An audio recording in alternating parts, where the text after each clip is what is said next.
صحیح، اور مذاہب کی طرح اس میں بھی حضور صلی اللہ علیہ وسلم طائف کی بستی میں، حضور صلی اللہ علیہ وسلم لاک ڈاؤن ہے 3 سال شب ابی طالب پہ.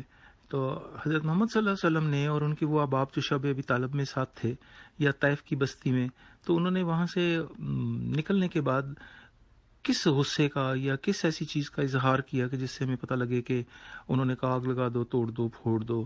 دراصل کسی بھی ریفارمر اور پروفٹ نے خود ایسا نہیں کیا. جو بھی ان کے پرستش کرنے والے تھے انہوں نے ان کے روپ کو آئیڈولسٹک بت پرستانہ قسم کا بنانے کی کوشش کی. ان میں تمام مذاہب بھی آ جاتے ہیں اور تمام غیر مذاہب بھی آ جاتے ہیں. پرستش، عقیدت. تو عقیدہ یا جو مفہوم ادا کا ہے، عطا ہوا چاہے وہ مذہبی والوں میں ہے چاہے غیر مذہبی، اس میں بیہیویئر خود سے ہی آ رہا ہوتا ہے، کیونکہ انسان دل میں، ذہن میں جو مخلوق ہے، چاہے وہ 10 کمانڈمنٹ پڑھ کے ہو یا چاہے بدھا کو دیکھ کے ہو، وہ سب سے پہلے ہے ہی غصے کو حرام ہی قرار دے رہی ہے، جس میں قتل کا تو سوال ہی پیدا نہیں ہوتا. اور اسی طرح اس چیز کا بھی کوئی سوال نہیں پیدا ہوتا کہ ایک انسان کی موت، جیسے قرآن مجید میں بھی کہ وہ تمام انسانیت کی موت ہے، تو تمام انسانیت کا قتل ہے. ایک دکھ سارے انسانوں کا دکھ ہے، لیکن اس میں چیرہ دستی یہ ہے کہ most of the time until industrial revolution بھی یہی ہوا کہ فرانس میں بھی آ کے جب یہ 200 سال پہلے وہ ایک ایسا خاص زمانہ تھا جس میں ڈارون بھی ہوا، جنگ آزادی بھی ہوئی، ایک ماحول تھا، اور اس میں چرچ اور اس کو الگ کرنے کی کوشش کی گئی، بادشاہت کو. لیکن آج بھی سب سے بڑا ہتھیار جو ہے وہ غلط چیزوں پہ قابو پانے کے لیے پوسچرائزیشن ہے. پوسچر بنا دیا جاتا ہے اللہ کا نام لے کے یا بھگوان کا نام لے کے یا کسی کا نام لے کے انسان کی تضحیق. یہ روا نہیں ہے. اینگر مینجمنٹ میں سب سے پہلے اس باعث سے ہی آؤٹ ہونا ہوتا ہے کہ ہم سب ایک ہیں، ایک برابر ہیں. پھر خود کو اس جگہ رکھ کے سوچیں کہ یہ جو بات اس وقت اس ماحول میں ہو رہی ہے، ہم اس کو، قرآن مجید کہتا ہے تحقیق کر لو. تو کیونکہ ہم اب پاکستان اور مسلمان اور اس حساب سے اس حوالے سے بات کر رہے ہیں، تو یہ بہت ضروری ہے کہ پہلے تحقیق کر لی جائے. تو آدھا اینگر آپ کا تحقیق میں ختم ہو جائے گا. لیکن جانورانہ ذہنیت میں یہ ایک مشکل کام ہے، غصے کی حالت میں خود پہ قابو پانا. Hold your breath, deep breath, release it to control your anger. وضو کریں، سیدھے کھڑے ہوں، رکوع کریں، سجدہ کریں،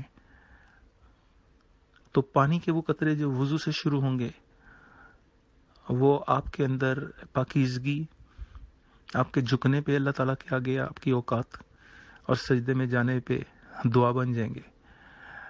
اگر یہی کام آپ کسی بھی جگہ تنہا پانی کے ساتھ، ایک چھٹے کے ساتھ، چند قطروں کے ساتھ، سانس لینے کے ساتھ، تو یہ anger management.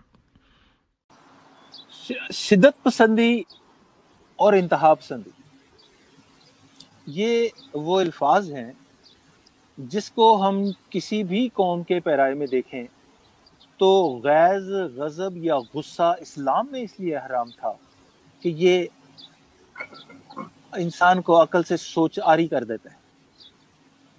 Anger management European اور امریکن کنٹریز میں بھی اینگر مینجمنٹ کے اوپر کلاسز ہوتی ہیں، ٹیچنگ ہوتی ہیں، کونسلنگ ہوتی ہیں. یہ ایک بیماری ہے.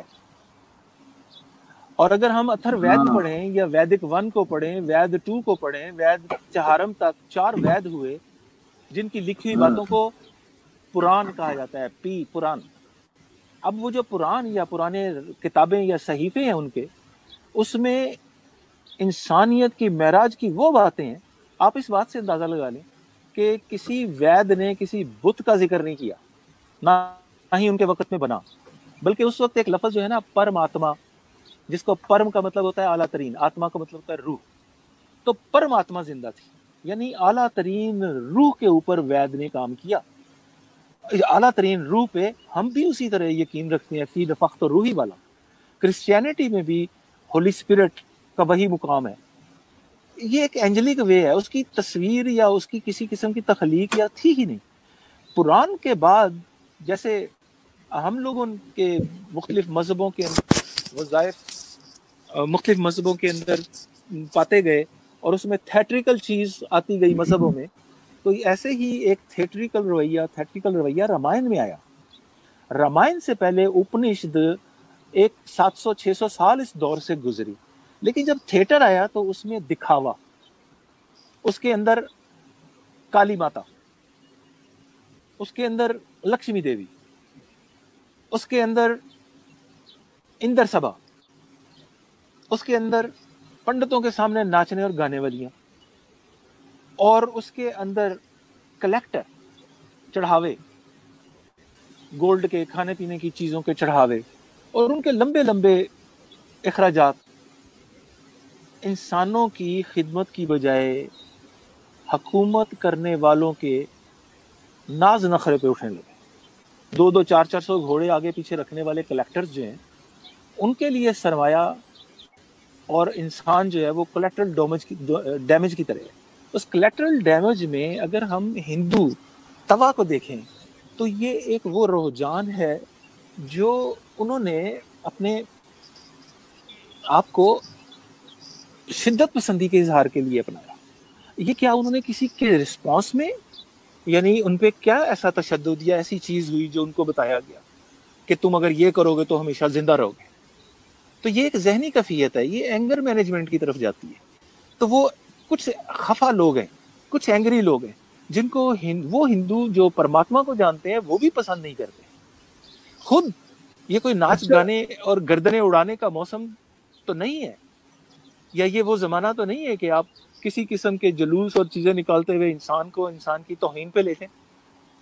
اس لیے اس کو ہندوؤں کی اگر اس میں اندر سبا کے حوالے سے یا رامائن کے حوالے سے دیکھیں تو یہ خود ایک تیسرے درجے اور چوتھے درجے کے لوگوں کے ہاتھ میں آئے ہوئے وہی سامان ہے جس کو سامان تفنگ کہتے ہیں، یا جس کو طوس و رباب کہتے ہیں، کہ تخت اور خواہشات حاصل کرنے کی چیز. ورنہ ایک انسان جو کسی کیڑے کو نہیں مارنا پسند کرتا، جس کو جین مت کہتے ہیں، یا جو کسی جانور کو ذبح کرنا پسند نہیں کرتا خواہ وہ گائے ہی کیوں نہ ہو، وہ پھر انسان کو مارنے پہ یا انسان کو کی تضحیک پہ یا انسان کی گردن اڑانے پہ کیسے راضی ہو